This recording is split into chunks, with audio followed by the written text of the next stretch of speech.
Mark Linzer here with Reroof America.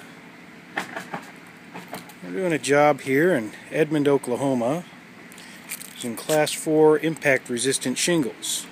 In this case we're using the GAF Armor Shield 2, which comes along with a high profile ridge, sealer ridge, which is also Class 4 impact resistance.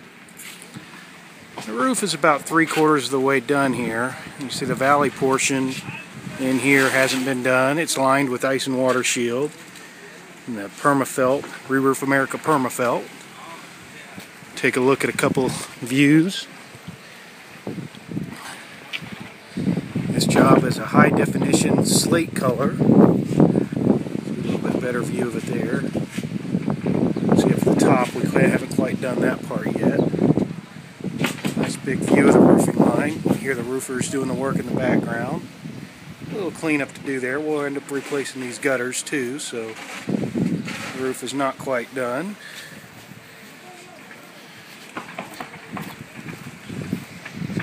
Take a look at the front.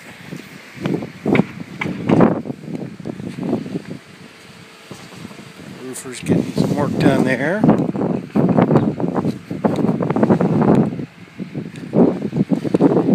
And of course the back side. There's a good view of the roof. And these are high definition antique slate Armor Shield 2. Brought to you by Reroof America.